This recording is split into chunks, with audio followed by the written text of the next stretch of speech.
My stepmom handed me a trash bag on my 18th birthday. Your dad and I need the space for our kids. I packed silently. Dad didn't even look up from his phone. 10 years later, they showed up at my office building, and security called me, asking if I knew the couple claiming to be my parents outside the CEO's private elevator. The trash bag landed at my feet with a hollow thud. Black plastic, the cheap kind that rips if you breathe on it wrong. My stepmom Diane stood in my doorway wearing that smile she saved for when she was about to ruin my day. Happy birthday, sweetie. Your dad and I talked. We need your room for the twins. They're getting older and sharing isn't working anymore. I stared at the bag, then at her. You want me to pack my stuff in a trash bag? She shrugged. You're 18 now. Technically an adult. We've done our part. Time for you to figure things out. I walked past her to the living room where Dad sat scrolling his phone. The twins were on the couch playing video games, not even looking up. Dad, I said quietly, did you know about this? He glanced up for half a second. Diane handles the household stuff. You'll be fine. That was it. 15 years of being his son, erased with 5 words and a shrug. I went back to my room and started packing. Clothes, a few books, my mom's jewelry box, the only things I had left of her. Everything fit in 2 trash bags. The twins got my bed, my desk, my closet. I got garbage bags and a speech about being an adult. I left without saying goodbye. Dad never looked up from his phone. Diane waved from the doorway like I was heading to summer camp.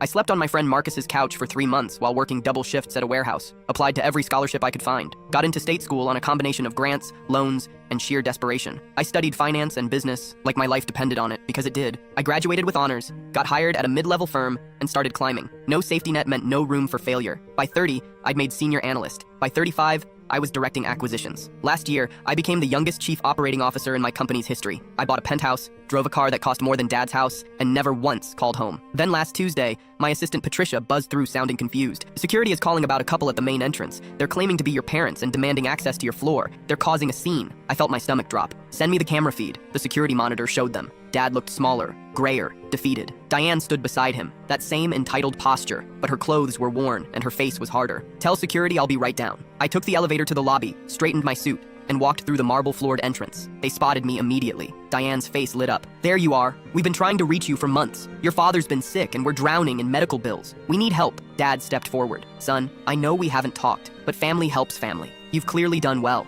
We just need a loan to get back on our feet. I looked at security. Do I know these people? The guard checked his notes. They claim to be your parents, sir. I turned back to Dad and Diane, my voice steady and cold. I don't have parents. I was raised by trash bags and dismissal. My father chose his phone over his son. These people are trespassing. Please escort them out. Diane's face went red. How dare you? After everything we did for you. You gave me garbage bags on my birthday and told me I wasn't your problem anymore. I became successful despite you, not because of you. Security, remove them from the property. Add them to the restricted list. As security guided them toward the exit, Dad finally looked up from his shock. Please, he said weakly. Please. I turned and walked back to the elevator. The doors closed on their faces. Upstairs, Patricia handed me coffee. Everything okay? I took a sip and smiled. Everything's perfect. Some trash belongs exactly where you left it, in bags on the curb, waiting for pickup day that never comes.